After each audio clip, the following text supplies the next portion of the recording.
Welcome to EDU World Space. In this exercise, we're going to need to use the concept of inclined plane. So let's give a brief review of how to deal with these problems. So consider that we have an inclined plane that makes an angle of theta with the horizontal and a block of mass m on top of the inclined plane. And let's set up a coordinate system such that the y-axis points upwards and the x-axis points downwards.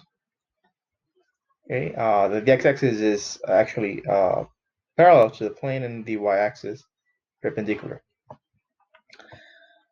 And let's draw a free body diagram on the block. Okay, so on the block, the forces that act are the normal force that acts perpendicularly to the plane,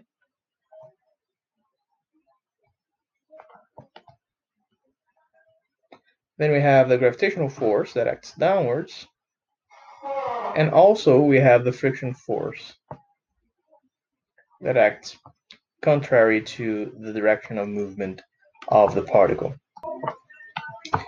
And we can decompose the gravitational force into two components. So we have, this is the total gravitational force. We can decompose it in a component that is along the x-axis and a component that is along the y-axis. So actually, it would be better represented like this. To the component that is along the x-axis, I'm giving the name fx, and to the component that is along the y-axis, I'm giving the name fy. And fx is equal to mg sine theta, and fy is equal to mg cosine theta.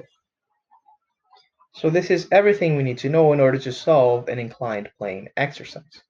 So in our case, particularly, we have the system that's shown here. And in this figure, we can see that there is a block on top of an inclined plane. The block A has a mass of 100 pounds, and the inclined plane is such, according to the book, that it's similar to a triangle that has sides 4, 3, and 5. Okay, so from this we can find what is the angle of the inclined plane. Block A has an initial speed of 5 feet per second, and the coefficient of kinetic friction between the plane and block A is equal to 0.2. The mass of block B is equal to 50 pounds. And we have these three pulleys that are represented in blue, A, B, and C. And our goal is to find what is the acceleration of A and what is the distance, the acceleration of block A, and what is the distance that block A travels before stopping. Okay, so we need to draw the free body diagram for both blocks. So for block A, this here is block A. We have the gravitational force, the x component of the gravitational force that acts parallel to the plane. Then we have the normal force, the y component of the gravitational force, and we also have both the friction force and the tension, which I'm going to call TA. This is tension in the first rope, this one here. Okay, and remember that the tension along the same rope is the same, so the tension is the same along the rope, basically. And let's write the equations.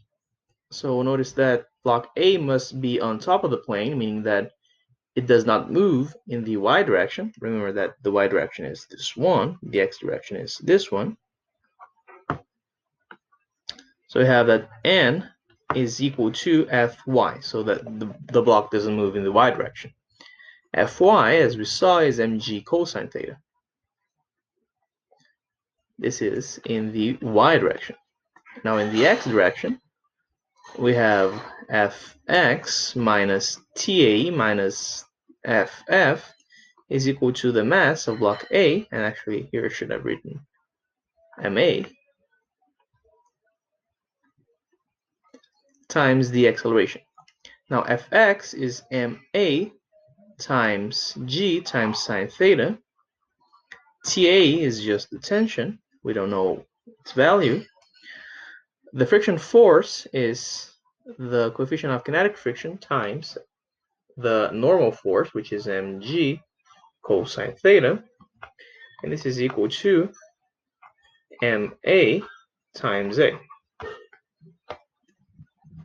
And here I'm going to index the acceleration with an a, just to show that this is the acceleration of block A.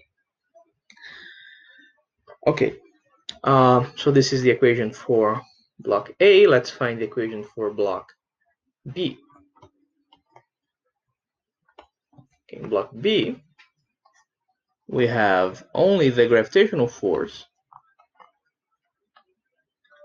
which is mbg, and the tension in rope B.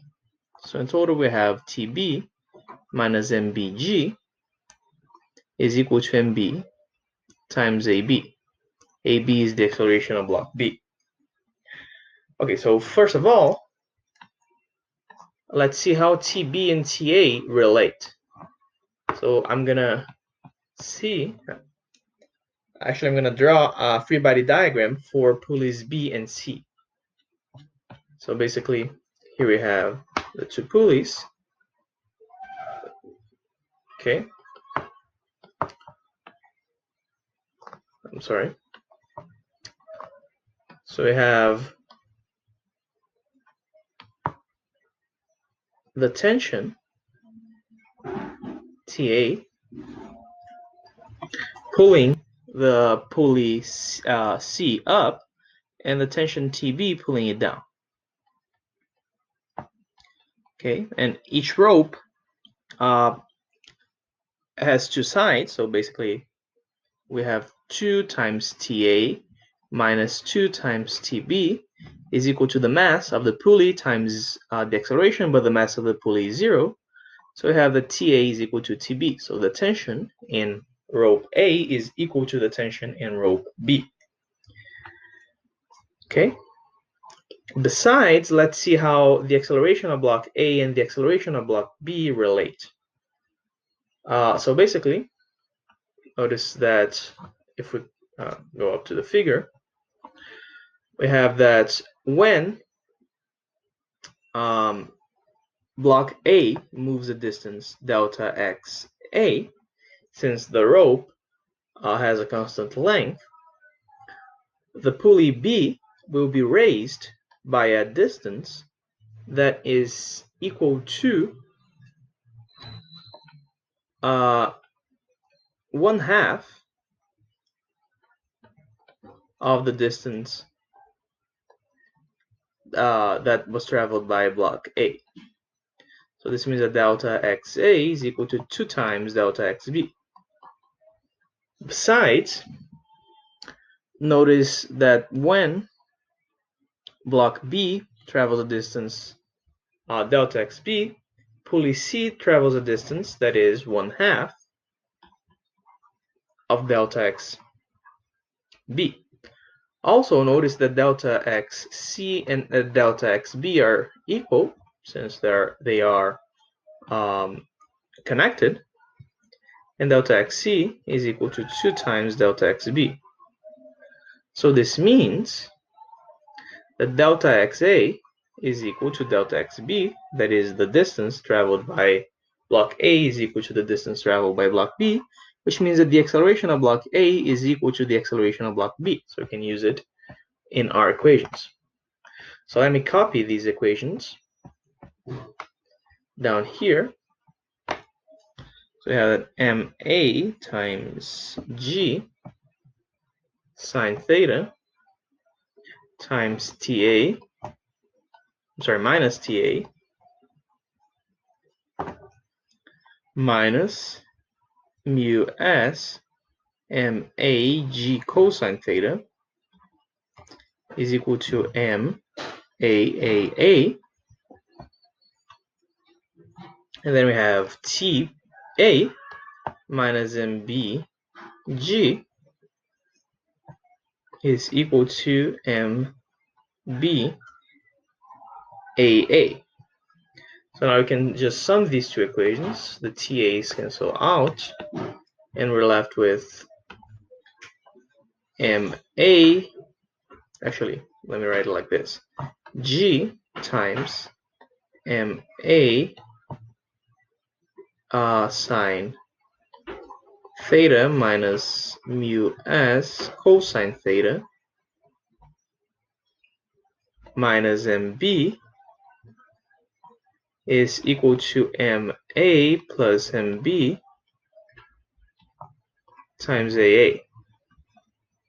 So we have that AA is equal to G times MA sine theta minus mu s cosine theta minus mu b, MB, I'm sorry, is divided by MA plus MB.